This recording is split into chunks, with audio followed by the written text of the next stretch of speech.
Rodriguez. I am currently living in Los Angeles, California, working as a concept artist at Netflix Games. And from my quick bio in the post, you might have seen that I've had clients such as, oh, great, recent grad popped in, awesome. I've had such clients, other like Netflix Animation and Sony, Buck, and Disney, quite a few clients, and it's been a wild ride. So I'm happy to talk through my experience and hopefully help some of you. All right, so I wrote up a quick bio because my story is very non-traditional.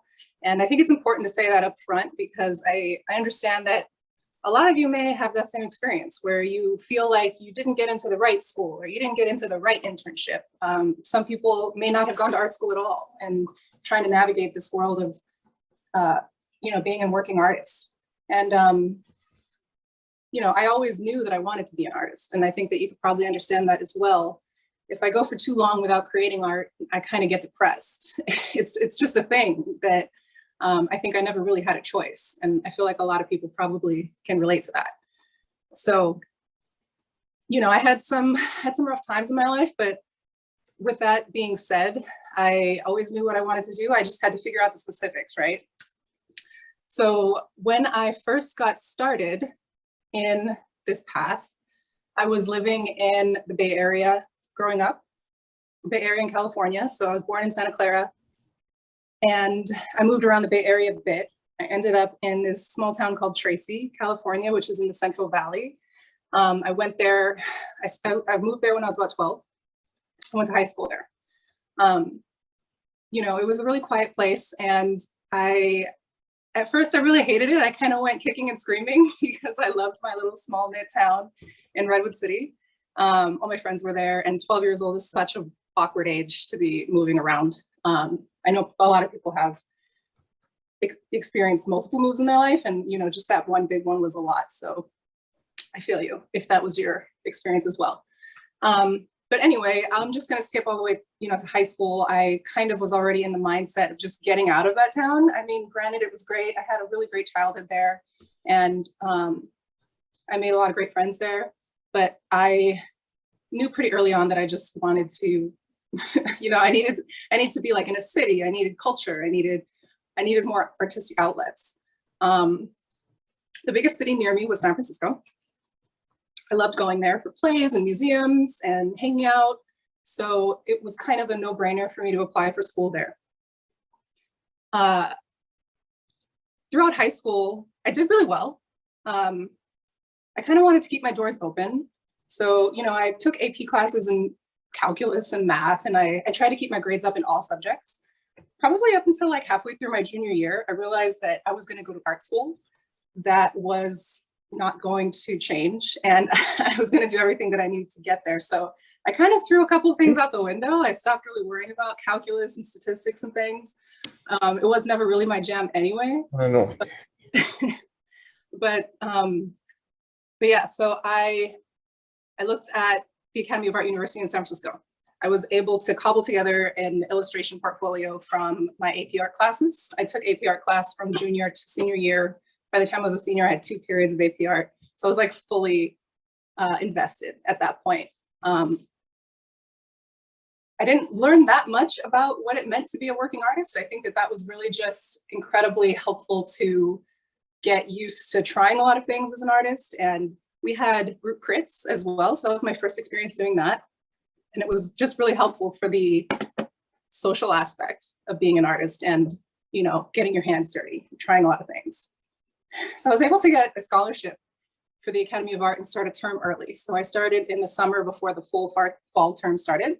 And that summer term was free based on my portfolio and a letter of intention that I had written. And I'll never forget that BART ride actually from Tracy. Well, first you had to drive to Dublin from Tracy. If anybody knows the Central Valley, you know that this is a trek. It's about an hour to get to Dublin and then another hour for that BART ride into the city. And then I had to walk from the BART to school.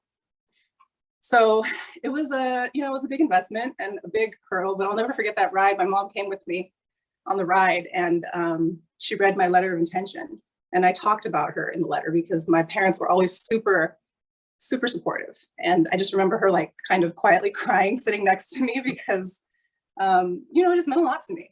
And my parents were always encouraging for whatever I wanted to do. From a young age, I was drawing.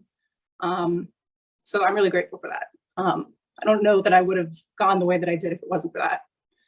So anyway, I get into school, and honestly, this entire talk could just be about my college experience and how wild it was. I don't know how many people here have gone through the traditional route of art school and what art schools you might have been to. The Academy of University is kind of a controversial topic at this point for many reasons. But at the time it was growing, it was getting really big, and it was exciting. And, again, I just couldn't wait to go. So I had a good time. I tried a lot of things. One thing that was lacking in that school, I think, was direction. In any endeavor that you take, you have to really put in as much as you want to get out of it, right? I think we can probably admit that as an adult, but as a young adult, when you don't really know what you're going for, you need a little bit of direction. There were no biz dev classes. There was basically, you could major in illustration or graphic arts, which, what even is that? Like, I don't even think I touched a computer in college until I was a junior year. Like, that's how old I am.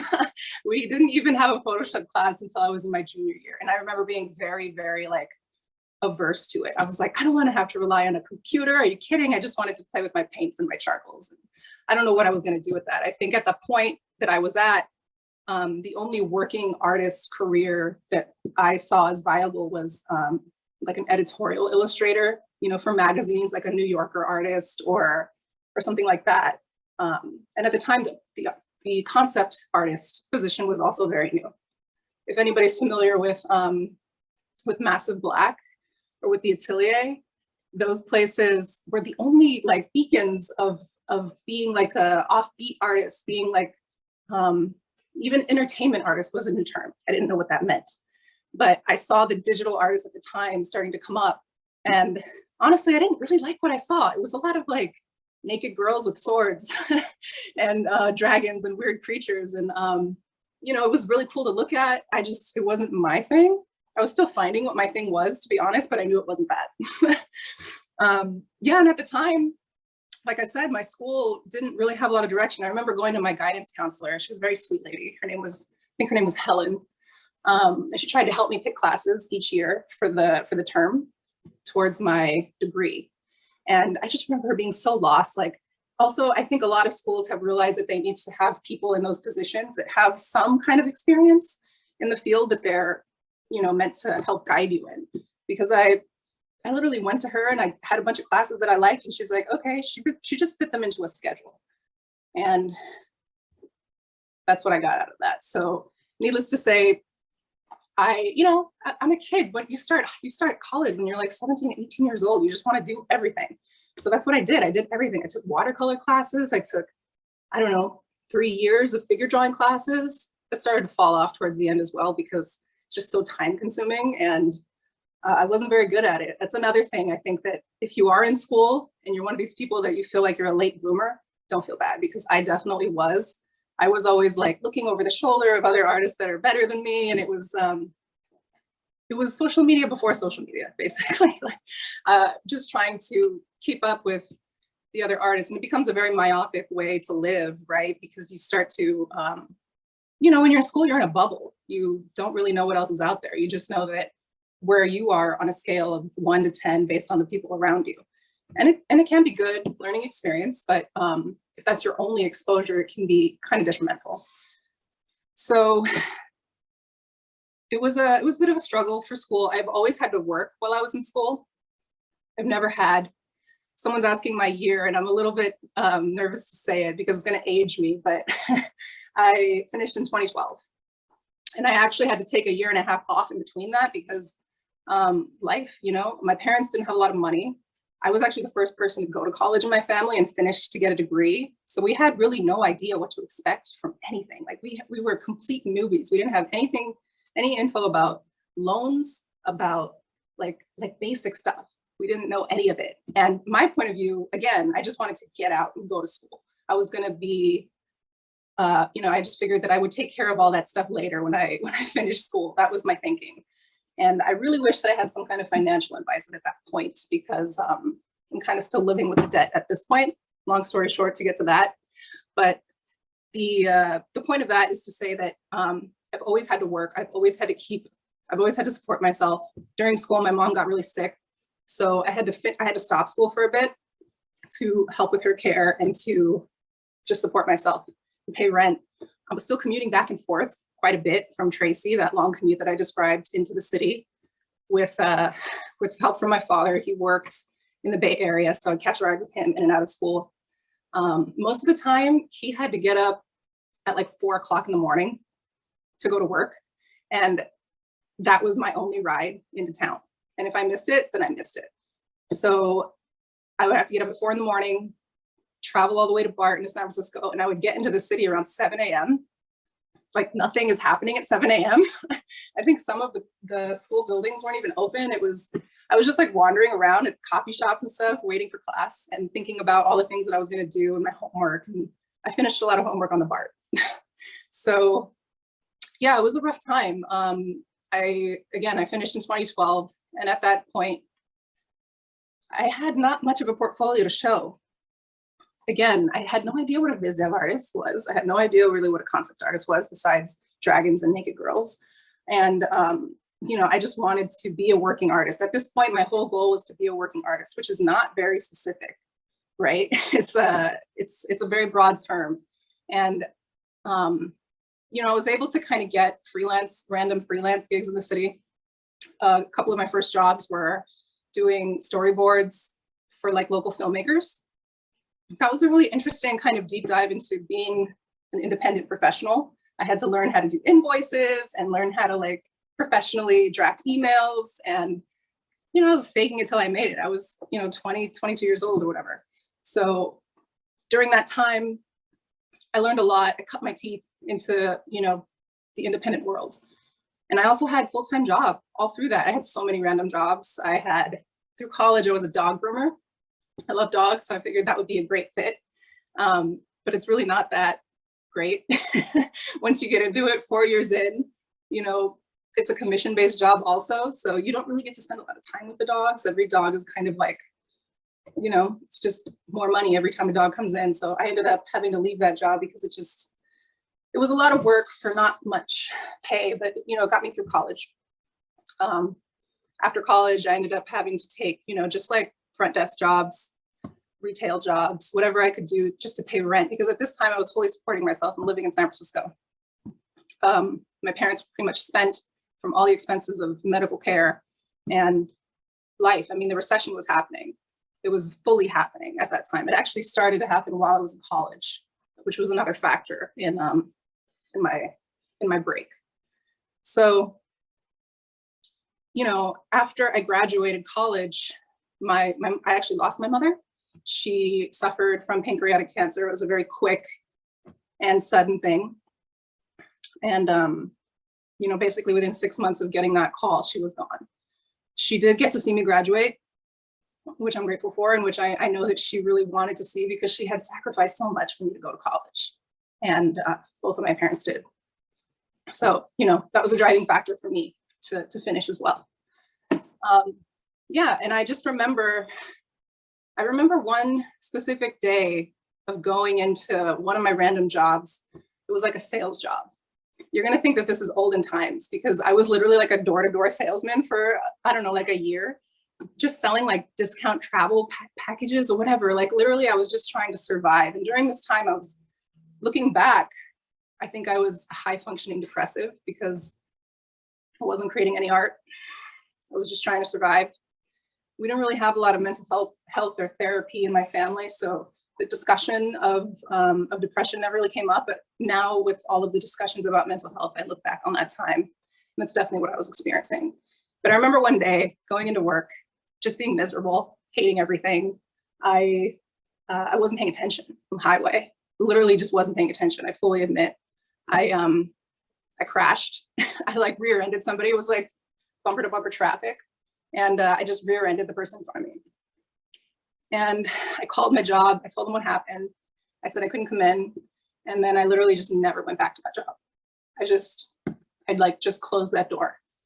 And I took that kind of as a sign that my life was never going to change. You know, like I couldn't keep just taking job to job to job and try to do a little freelance work in my free time when I wasn't exhausted, you know. And I realized that I just had to figure something out, and I had to stop blaming my school or whatever, because, you know, when you're in school, I think there's a lot of controversial conversation about the school did this to me and did that to me. And, you know, if only this and only that. Some of that is true, because you have to, have to take responsibility for your own life and your choices. But at the same time, you're young. If you don't have the experience or the exposure, you need some guidance. And I just didn't have that. So I feel fully justified in blaming my school for a lot of these early sort of rocky roads. So yeah, I decided that I was going to change my life, and I didn't really know what that meant. I was still kind of clinging to the idea of being a working artist, not knowing, again, that people were working in animation or doing anything like that. I kind of had considered that as a pipe dream at that point. I just wanted to be working as an artist because I figured I wouldn't be so miserable all the time if I was able to draw for work. That was my only goal, just to be paid for art and be able to support myself doing that. That's all I cared about. So at the time, I remember that motion graphics was starting to come up, and I was lucky enough to get a freelance job at this place called Rooftop Media in San Francisco. It was pretty early after graduating, and I was so excited to do it. It was a webtoon that it might still be on the internet somewhere, but it was basically very quick animation, very early rough and dirty After Effects. It was my first time using After Effects. So I was able to do these ink drawings and then put them into After Effects with a very easy procedural technique to do like a wiggly line and create like short form comic strip style webtoon animation. And that just kind of lit a fire into me. I was like, oh, wow, I can be in animation without being an animator. Basically, I was like, this might be the way to become a working artist. All I need to do is learn After Effects. I can do that, I think. You know, I already know how to draw. So granted, I had a lot to learn still, but I was confident in my ability to expand my skill set and really start a career. So again, going back to my mother passing, I was constantly, even though I was living in San Francisco, I was still constantly sad and depressed. Everybody around me knew about my mother passing. And every time I saw somebody I knew, it was just like a sad, awkward encounter. And, you know, growing up in the Bay Area, everything reminded me of her. So I just had to leave. I had to get as far away as I could, I felt, if I was going to make this work. And that was a decision that I kind of made on my own. I remember running it by a couple of people in my family, and nobody really took me seriously, because my family doesn't go anywhere. All of my family is still in the same place. They're all in the Bay Area, everybody. And not that that's a bad thing. It's just that it was a very foreign thing for them to hear from me, that I was going to leave across the country to a place where I had no family, I had no friends, I had nobody. It was just the farthest away that I could get. And while I was in undergrad, I met a guy who was a transplant from Puerto Rico going to grad school at my school. So he was, you know, seemingly fine living off of financial aid that he was able to get on his own, because at the time I was old enough to be approved for my own loans. I had basically exhausted any potential for loans from anybody to help me at that point. It took like my entire family to help me graduate financially, which I'm eternally grateful for. But at that point, I knew that if I was going to do this, it was going to be completely on me, and that it was taking on a huge financial burden to myself, potentially for the rest of my adult life. And at that time, I didn't care. I just had to get out of there. And I didn't really have any other choice. So I had a few grand saved up from freelancing and from whatever random jobs I had at the time. And I did a bunch of research on art schools in New York. And specifically, I was looking, you know, to learn motion graphics. And also it was a great place to be, because there were a lot of houses, like motion shops, growing up in the East Coast.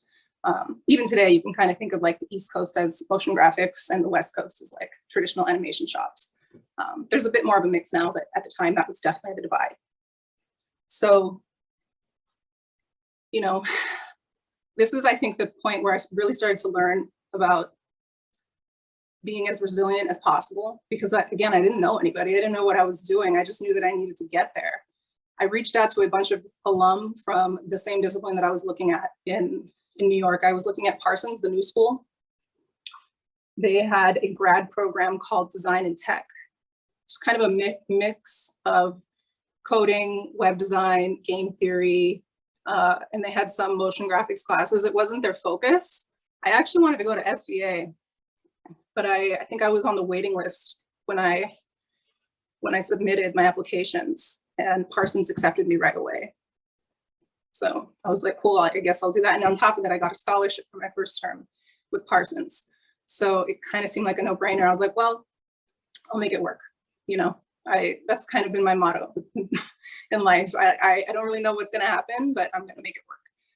And, you know, again, I reached out to some people. I looked up the websites of anybody that had a portfolio that had recently graduated from that program. And I made a list, a spreadsheet of people with similar interests to mine. There was one guy that specifically, you know, is a big turning point in my life. Shout out to Joe LeQuint.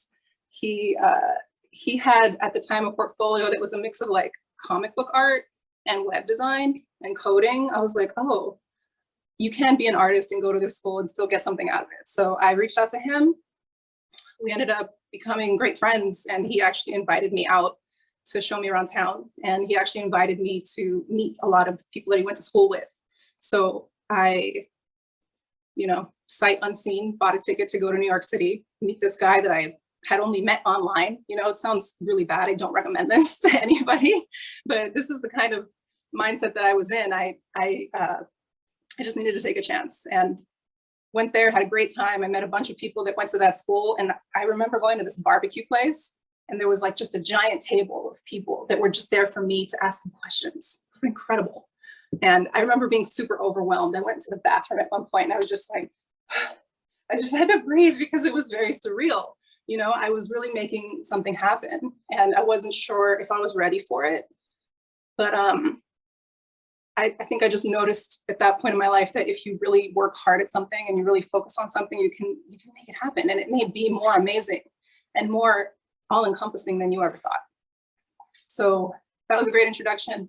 I got a lot of mixed messages about the school. Some people told me just not to go. But at that point I had already been accepted. So this was kind of just like a sightseeing tour for me to get ready and, you know, kind of understand what I was going to be, you know, put through.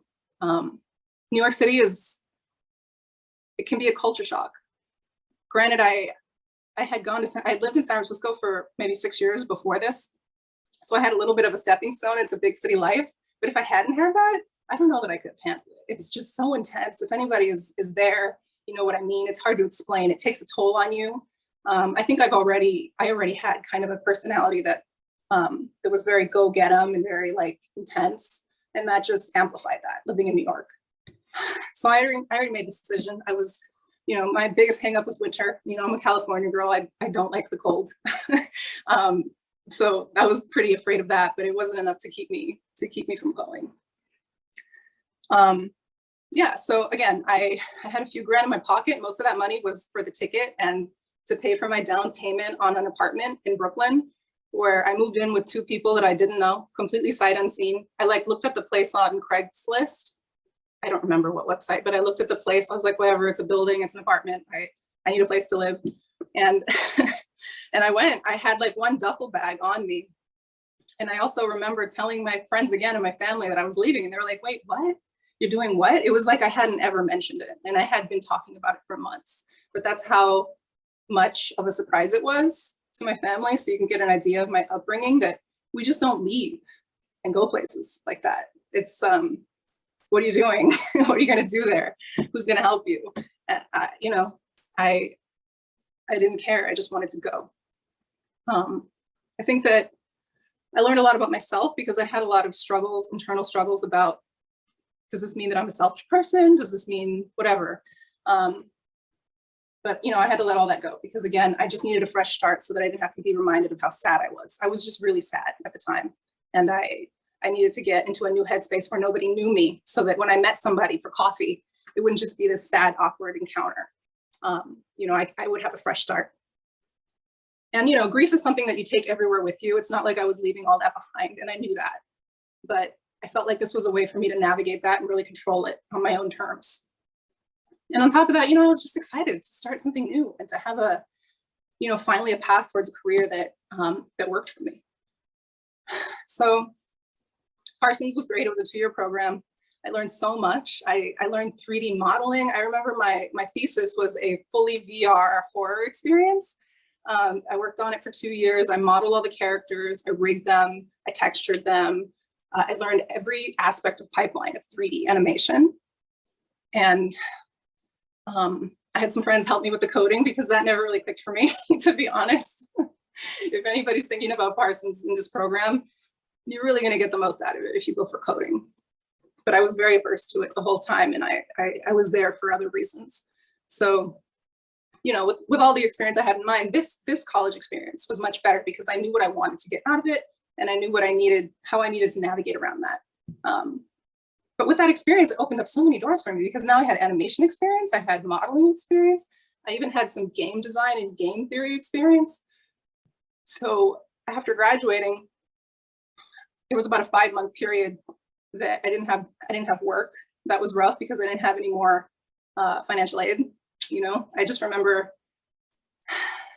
those first 2 years out of school, I was really afraid that I was going to be homeless. I really thought that I never had the option in my mind to go back home because there was really nowhere else to go. My mom was gone. My home life was just completely scattered. I had family, but everybody had their own thing going on. Like all my siblings have kids, and I needed to make it work, basically. So that was never an option. I was going to just do what I had to do. So yeah, there were a lot of times where I just didn't eat. Like my first year of school, I remember living off the fruit cart. There was I remember there was a deal, like you could get 4 bananas for $1. That's what I ate every day. And if I had more money to get a smoothie or something, that was like such a treat.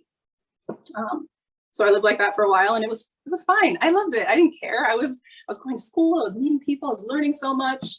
I wasn't really worried about it. So, I moved around a lot in the city. The first roommate situation didn't really work out. Doesn't matter. I feel like that's an important thing to go through as well. So I had a few different apartments. Eventually got a job at a game studio called Cognito. I don't think it's around anymore. It got purchased by a parent company. But that was my first job, like as a full-time working artist. It was a motion graphics artist job for this game company. I'm not going to explain everything that we did there, but I remember the first 6 months of that job being amazing because I went to work every day. I designed things, I animated things in After Effects, and I just loved it. But it was also my first time working for like a small boutique company and the politics that are involved in that. So it kind of went downhill from there, like emotionally. Like I realized that, okay, I'm a working artist now. This is cool. I'm able to use all my skill sets, but it's still not what I want. I still had something pulling at me deep inside that I had pushed away for a long time, and that was working in animation and in games. But the type of games that we were making were like educational games, so it wasn't exactly what I wanted. And the longer I worked there, I realized, okay, I've gotten this far. Now I just need to figure out the next move. And I started to learn the lesson of there's always something next, and you're never really done because you're always learning. You're never done looking for the next thing. You're never done making yourself a better artist. So, I became really unhappy there, and I started to learn about all these online educational tools, which were becoming a thing at the time. Like now everybody has Schoolism, we have Brainstorm, we have so many outlets and platforms where we can learn. I didn't have any of that. I was just learning it. So I started to cobble together some education online for myself. I took like an advanced motion graphics class in my free time after hours while I was working full time, paying rent, doing all these things so that I could build a better portfolio. A few months into that, I actually did build a portfolio that was marketable to become a freelance motion designer. So I left that job. I started working for several other companies. I eventually worked my way up to becoming the art director of the motion graphics and video department in this company called Oliver. It was on Wall Street. I remember that. That was just such a great feeling, just to get that art director job and working on Wall Street. And again, it was like corporate motion graphics. It wasn't super exciting, but I was able to have a lot of say in the products that we made and make them really fun. And a lot of times you get these kind of gigs that don't really suit you, but I was in a very lucky position that I was able to kind of make it work for me, given the fact that I was in a leadership position. I had a lot of say in, you know, in the whole aspect of the project. Most of our biggest client was Marriott. So we did all of the consumer and client facing graphics for events, for website, for everything. And I was able to expand my skill set even more. So I did all those jobs in New York. But again, I got that pain that you're still not quite doing what you want to do, like the voice in the back of my head. This is cool. And you could have this cushy art director life, but this is not really what you want. And you're ignoring it. So I had to listen to that. And once again, I sought online education. I got into a mentorship program to better my skill set as a biz dev artist. So at this time, biz dev was becoming much more exposed. It was, the pipeline was being talked about a lot more, and the networking was becoming very apparent. So I contacted one of the artists that was offering a mentorship. His name is Tyler Carter. Shout out Ty Carter. And I worked with him for a couple of years on my portfolio. Probably the first year in, I already had work that was good enough to be marketable. And I learned this because I went to CTN. First time I ever went to CTN was in 2018. Changed everything for me, absolutely changed everything. I got to talk to so many directors and producers and recruiters and other artists in the field. And I got so much great feedback on my portfolio. Most of them were surprised I wasn't working already. And I think that this is one thing that I want to make clear is you should always be your biggest critic. I think a lot of people make a big deal about being too hard on yourself. I personally believe you need to be hard on yourself. You should be the hardest on yourself than anybody else, because nobody else is going to care enough for you to be that hard on yourself. Because I had, everybody's telling me I had great work and I felt a certain way about it, but it really boosted my confidence to try and break into that field. So started to, plant the seeds of moving to LA, because again, I realized that the industry that I was in, it was going to be very difficult to break out of that unless I left New York. It was a tough decision as well, because I built a life there. I miss New York even to this day, even with the cold winters. And moving to another new place was scary, but I knew that I needed to do it. So I had freelance experience already. I had been working for a number of years, so I wasn't as scared this time to quit my job and start freelancing and figuring out the new thing. So that's what I did. In 2019, right before the pandemic, I moved here. I had been getting some quiet freelance jobs over on that side here and there, but nothing really big until I moved here. My first job moving here was on a Disney theme park show.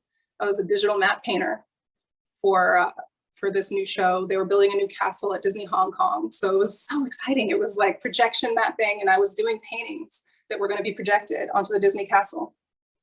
That was a long interview process. It was about 2 months that I was interviewing for that job.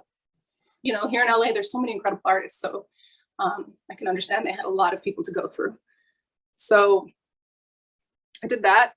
And, I started getting a bunch of tests for TV shows. And I was still doing motion graphics freelance because it was such a great and quick way to make ends meet.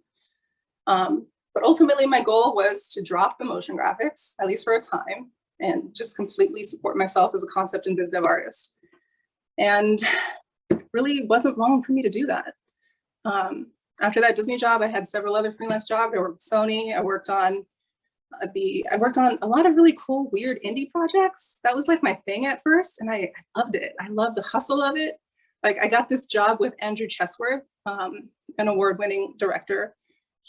At Disney, he was making a short film, an independent project, and through the grapevine, I found out that he was looking for artists, and I reached out to him, and I got that job to do background painting for him. And I was able to get experience in what that pipeline would be like, and, you know, build more of portfolio work from that. I worked on commercials and things like that with Buck. Buck has always been such a huge source of inspiration for me. So that was such a dream job. And it was short. I think I only worked there, I don't know, a month, maybe 2. But it was such a high intensity job every single day. And I just busted out so much information, so much illustration. I realize I've been talking for a long time, so I'm just going to cut short to the end, where now I'm working as a concept artist for games at Netflix. And it's a new thing for me. It's a big frontier. It's kind of a mix of so many genres. I can't really talk that much about the project itself, but you know, it's exciting. And I'm just really happy with where I am. And you know, I'm still looking to better my skills as an artist. I think that that's important also to say up front. Everybody that you're looking up to is still working hard. Everybody that you're looking up to is still trying to get better. And that's no different for me.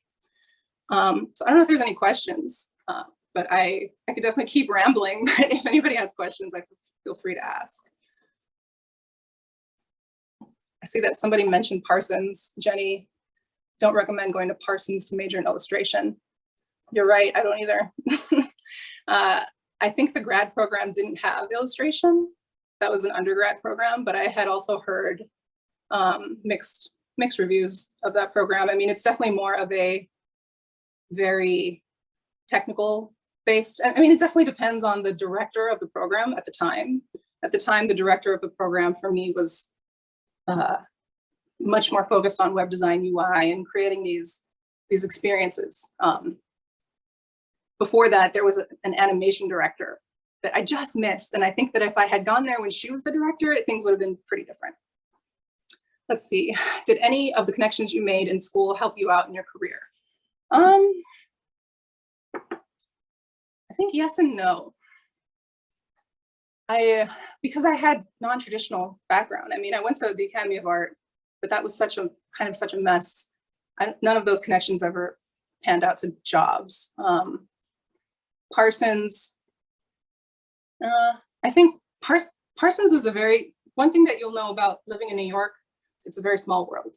So once you're out in the wild and you meet other Parsons people in the wild, you want to like hook up and connect. And so I was able to actually get jobs based on that credential, because it was just a, you know, common ground. So nothing specific.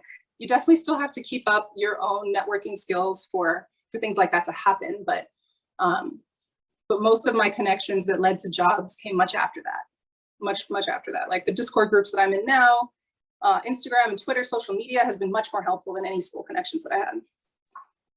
How did you set up your portfolio? I've been told to just have 1 or 3 things, but I feel like you know so much. Oh, thank you. I mean, I know a lot of things, but I also don't know anything. I think that's an important thing to sort of navigate as an adult, right? So portfolio, I think it's difficult to talk about portfolio in a broad brushstroke. Everybody is so specific, and I actually do portfolio reviews with Rise Up Animation. I volunteer with them. I do it for free. If anybody needs portfolio reviews, I highly recommend checking them out. You can sign up for portfolio by discipline, and there's so many great artists on the roster that can talk to you specifically about your work. But a few general tips. You want to make sure that you have a focus, and that doesn't mean that it has to be one thing. A lot has been made about having a specialty. That is true. I think you need to make it clear. Like, for example, if you look at my portfolio, I think it's pretty clear that my specialty is in environments. I have some character stuff, but over the years I've taken it down because I know that it's not my strength. I still love doing it and I like working with characters, but if I had to choose what I really love, it's environments. And I think that's important for you to ask yourself, what do you really want to do? It seems like a no-brainer, but you will probably end up getting hired for things in your portfolio. So you should make sure it's things that you want to do.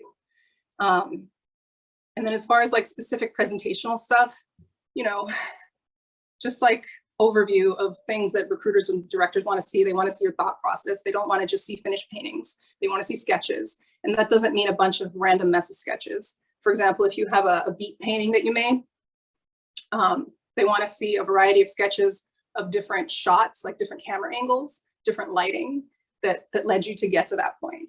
It doesn't really do you much good to just have 3 sketches that are all the same camera angle with different lighting, as much as it does to have completely different, dynamically different shots. So that's one quick thing.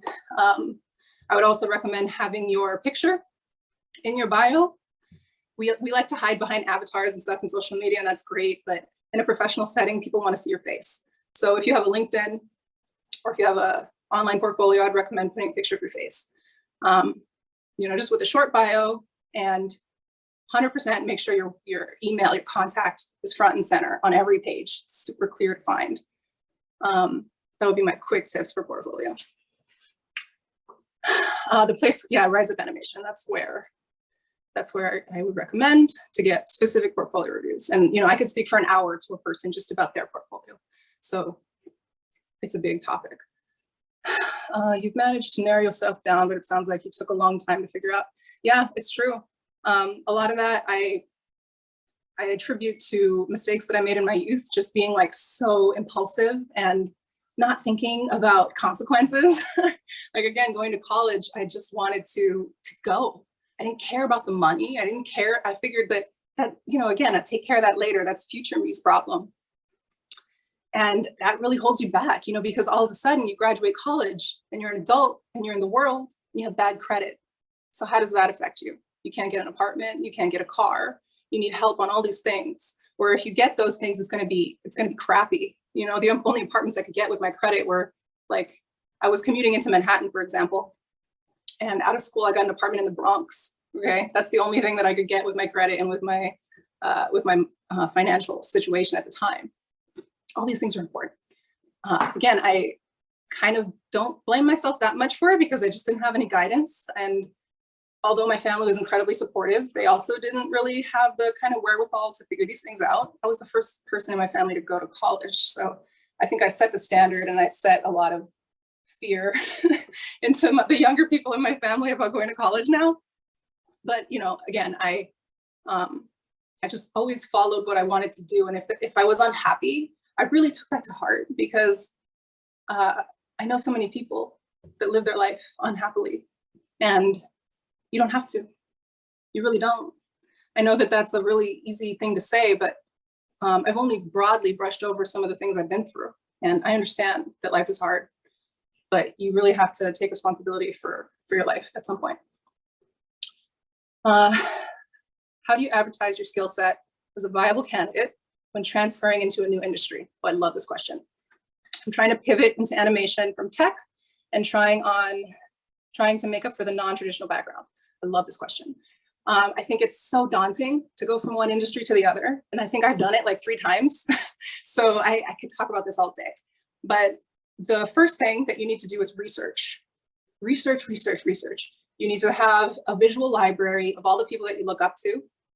What I did is I started to create this visual library, and even, a document of all the artists that you look up to. Look into their backgrounds, listen to their interviews, you want to look at their history. You don't want to just look at where they are now. You want to look at how they got there. And I learned a lot about that because I realized that not everybody has a traditional background. Okay, I never had an internship at Pixar or Disney. I think I wish I did. I think it would have made my life a lot easier, but not everybody has that. By the time I started in animation, I was in my late 20s. Okay, it was like I felt so old and I felt so tired. I just wanted to get there. And I think that maybe a lot of people can relate to that. It's never too late. So you definitely want to research these people. You want to take a deep dive into it. And once you identify the specific skill set that you need to make that jump into the next animation, into the next industry, you just go full force into it. You need to dedicate time. You need to dedicate money and resources to do that. Because once you get into that interview room, it's going to be really, really fast that they see right through you. If you don't know your stuff, if your work isn't ready, it's not going to be good. You want to be prepared. So it's all about preparation. And it takes a lot of time. Again, when I first started my mentorship to build a biz dev portfolio, I had to quit my job.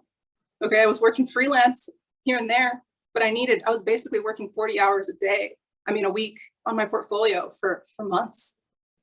And I learned so much from that, but you really need to devote your space to that. And I've learned that recently from working remotely. It's important to focus on things. You know, I've become such a victim of ADHD because I want to have videos on, I want to have music on and podcasts and do my work. But it's really detrimental to your learning process, especially when you're developing a new skill set. You just need to focus on that. And it takes a lot of discipline. So set yourself up a plan and a schedule and just stick to it and think about the time and money that it's going to take. I would say plan 3 to 6 months out if you really want to make the jump into a new industry, maybe even a year. Okay, let's see what else we have. I'm going to be 25 this year. I feel you. Like, time flies, especially once you get to a certain point in your career and you feel like everybody's passing you by. I get it, but it's possible. Okay, I moved to New York when I was 25. That's all I'm going to say about that. Yeah, it's really reassuring, especially knowing that people in high school who are more skilled than I am. I know, right? Like right now, again, I think that if I was in high school now, things would be much different because there's so much exposure. There's so many tools that are just out there for you. They're just given to you. When I was in college, I remember being super salty about the students that didn't have to support themselves. They had family that would pay for everything, and most of them didn't even care. They didn't even really focus on school while I was busting my butt, working full time, not sleeping.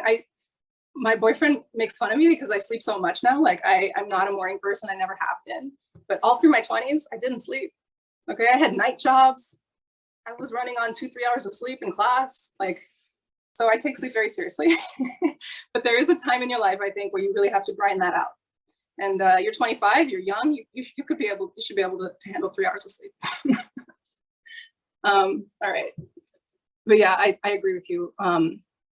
The point that you made about high school kids being more talented, it's just about exposure and about practice and about having that guidance. If you have it early, there's an artist, we'll try to link it in the Discord later, that I think her name is Knight, super famous character artist. She works at Valve. I listened to an interview with her. She started her career at like 7. I think her parents got her an anatomy teacher at 7. They're like, you want to do this? Okay, well, you're going to do it then. They were like, no, we're not playing around. And you know, she's in her early 20s and she's an incredible, famous character artist now. So that just goes to show, like, if you have the right direction at any time in your life, but especially early in your life, it's going to set you up for success later. That's all. If you could talk about your work, could you explain a bit more about your pieces that were shown on the thumbnail? I've been wanting to do more environment work and I love how BizDev looks. Okay. Have my portfolio somewhere. I'm just going to post it in the chat so people can look at it because I'm doing this call on, maybe, can I share my screen? If you want to look at that, or Ash, if you want to give me permission on this other account to share my screen, I can do that.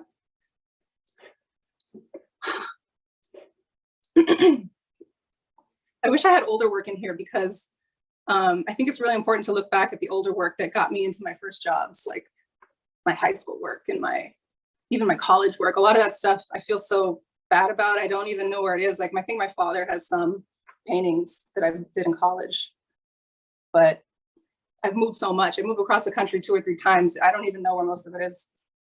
Let's see. Okay, great. Thanks, Ash.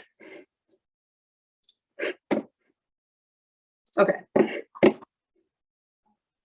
lost the chat, but I think it's basically about BizDev, right?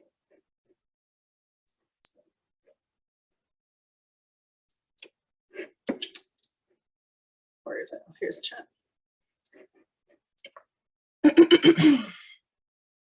So one thing that specifically things are on my thumbnail. Okay, let's see if I go to, I think the first project that I did in my mentorship was this one. So I think when you're building a portfolio, a new portfolio for BizDev or for anything, it's really important to have your own personal projects. If you don't have a lot of professional work, which I'm sure a lot of you don't, if you're a student or a recent grad.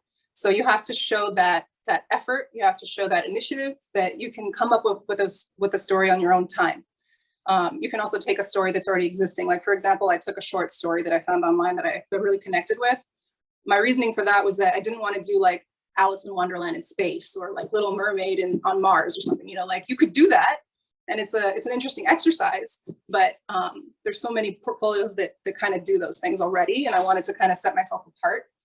So it's just a short story that I modeled into my own story as well. So a lot of these environments in this piece are based on the neighborhood that I grew up in. And I just painted the mood to fit the story. So right away, I would say that I was very interested in becoming a background painter, and because I love painting, it's my favorite thing, especially painting environments. So there's not a lot of different, even though I went through so many different sketches for this painting, I wanted to focus on the color and light because I wanted to show that skill set that I had worked so hard over the years, that I understood the fundamentals. And that's probably one of the biggest things that people overlook in their portfolio when you're building one. You want to make all these pretty things, you want to have fan art and stuff, but fundamentals is what gets you jobs at the end of the day. It's the first thing that the directors notice. Recruiters may not always notice it because they just don't have the background or the visual vocabulary, but directors can literally tell from sketches if you're ready. So that's what I focused on for this portfolio. This is the very first project that I did on my own time that started to get me work. I don't know if you have specific questions, but these are just story moments with very, very intense color and light application. And what I'm trying to do here is basically the first part of this portfolio is the environment and its establishing shot, very important. I have a little moment piece with the characters.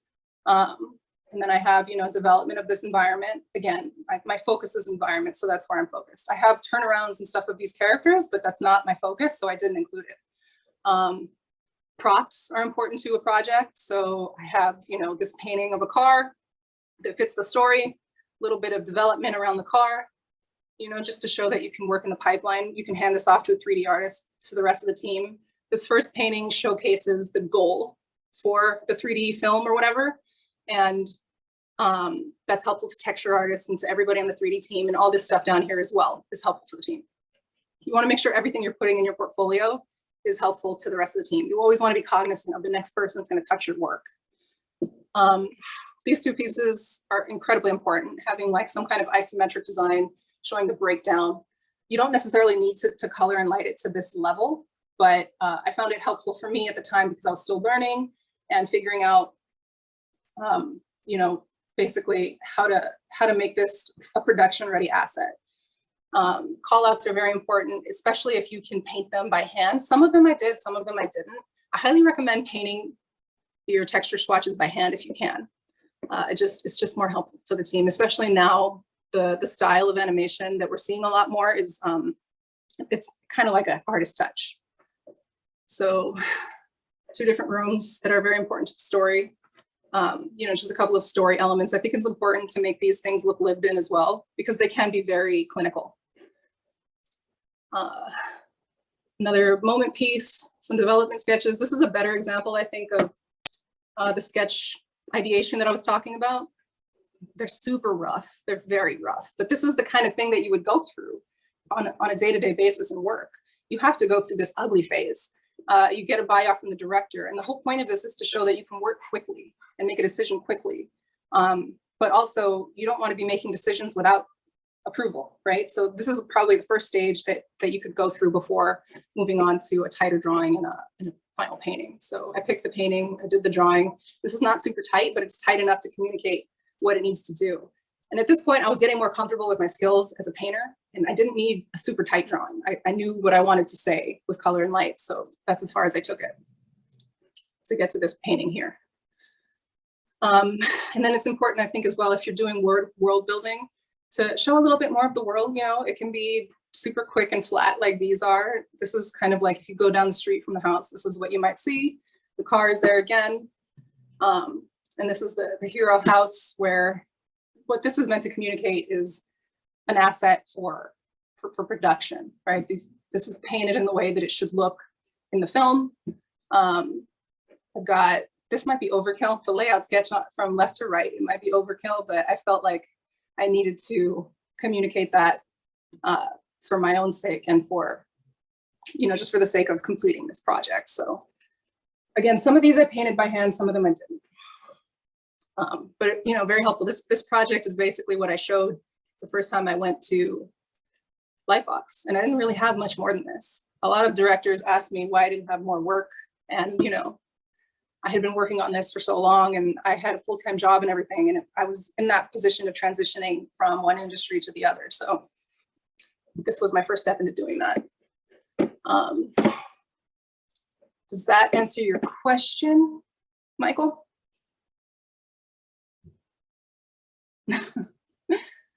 Okay, nowadays there's also so many more online resources available to high school students, 100%. Yep, it is overwhelming. I think that's why it's important to do your research up front so that you can understand where to put your time and focus, because you can waste a lot of time. A lot of people talk about studying and doing sketches every day and all these things, but if you don't have a focus in mind when you sit down to do those studies, you're wasting your time. You have to know where I think you have to have a set of goals. You have to have a long-term goal. Like your long-term goal can be your job, right? And then you have all the things in between now and then that you need to learn to get to that goal. So let's say this week I just want to do grayscale sketches to really focus on my values, and that's all I'm going to do for a week, a month, whatever. So when you sit down to do those studies, that's what you have in mind, and you can evaluate yourself much better. So, when you're trying to find online resources that you're going to pay for, have that same mindset of how you can apply it into your goal, into your plan. I just want to quickly talk about this project. This is the second project that I did in my mentorship. And I'll never forget showing these sketches to directors at Lightbox, or I can't remember, Lightbox or CGN. And so many directors responded much better to these sketches than some of my paintings. And it's kind of an awkward moment, but it's important to learn that, because again, directors, they want to see this. They want to see your thought process. They want to see, they also want to see your taste level. Like if you already had it at the sketch, but then you moved away from it, why did you do that? That's an important conversation to have with yourself and to kind of bounce off of other people. So again, lots of color and light. You can see that I'm getting much looser now. I was at a stage in the first portfolio where I was kind of insecure about my painting skills. So I made everything super tight. And as the years go by, it's a little bit looser and a little bit more painterly. This project is not as fleshed out as the other one, but again, once you get to a point where you're emotionally just done with the project, I think it's important to move on. It's important to not really keep killing yourself over the same thing. You're going to learn more if you just put it down and go to the next thing. That's what I would say. Let's see. The Rise Up animation website isn't working. Sorry about that. I'll post some links in the Discord later, but there should be a pretty easy sign up. And you can also look them up on Instagram and follow them there. Yeah, the sign up dates have gotten pretty heavy, so you may have to wait a while to get a review. But it's really the only place I know that has such generous amount of artists just devoting their time. Let's see. Your sketches remind me of Ellie. That's very, very nice. Thank you so much. They are incredible. I love all the texture used in the sketches and paintings. I think I'm trying to loosen up, but I might be a ways out from that. Yeah, again, I would just say that just focus on the goals that you have in mind specifically, and don't really worry about these stylistic choices. It's going to happen naturally. I know that it's really frustrating sometimes to hear, there were so many times where I went to portfolio reviews and the directors would be like, yeah, this is great, but I want to see more of you. I want to see your point of view. And it would just make me nuts, because I'm like, what do you mean? What does that mean? It's just something that happens over time. And being looser, being looser, I think, is just a matter of confidence. You're not going to get that confidence until you work for a bit, unfortunately. One thing that I heard recently on a podcast, I can't remember where, but confidence is one of the things that you have to get from other people early on. You really do. I mean, you have to believe in yourself, but there's so many points early in my career that if I had gotten more confidence, for example, I wanted to be a comic artist in high school. And one of my first jobs was a painter assistant. And I showed her some stuff and I told her about my comic artist dreams. And she basically told me, yeah, you know, but you're just, there's just so many people that are so good and they're just going to kick your butt. And I was so heartbroken by that. I was like 17 years old. If I hadn't heard that, you know, who knows, I would have been an amazing comic artist. But I do think it's important to focus on your work, be hard on yourself, and put yourself out there so that you can gain the confidence to grow and, you know, become looser or tighter, whatever it is that you need.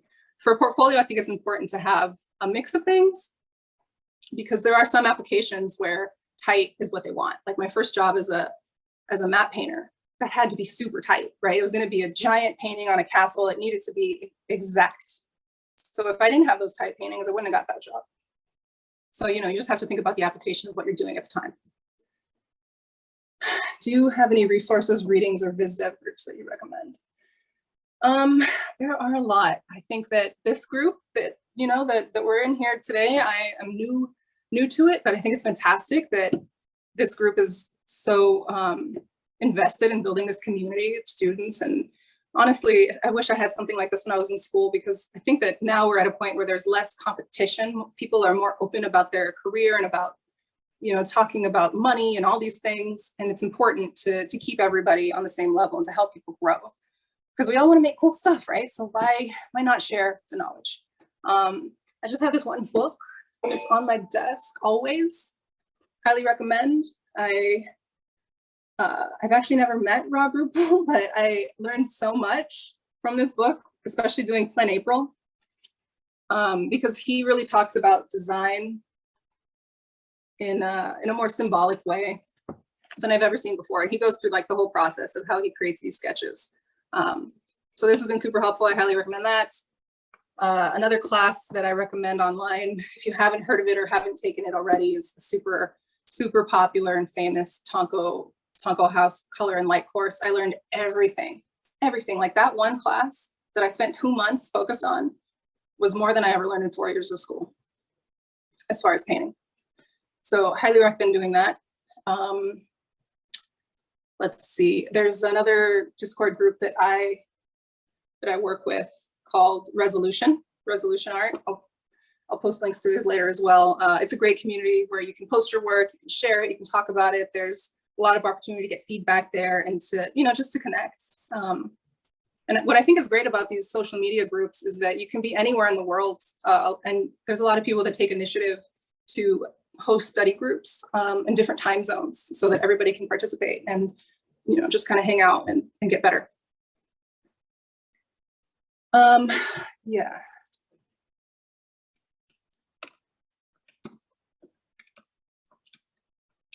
I'll post a link to this later in the Discord, but that is the first, well, typos, sorry, I'm terrible. Tonko House.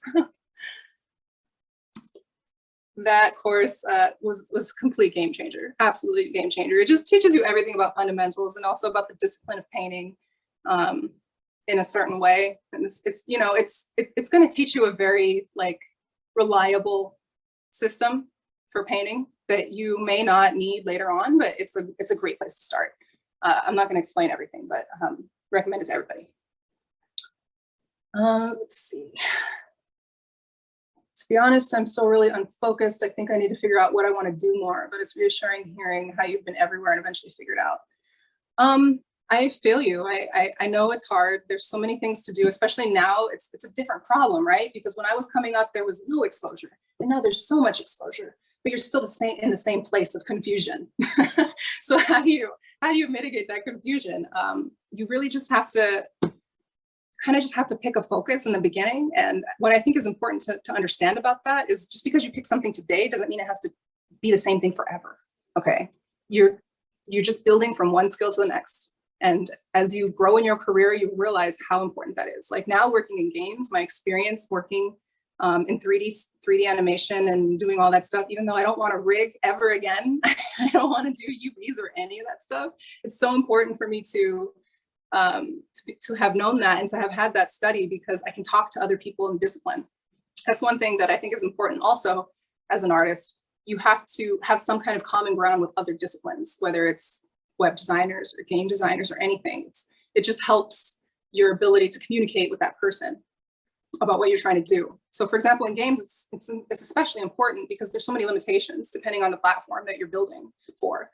In animation, it's similar. You know, sometimes you're working on a small animation project that has a certain budget. So there's some like corners you have to cut. Maybe you need to paint like a furry character, but you don't really have the texture budget for full on fur. So you got to figure out how to stylize that to make it work.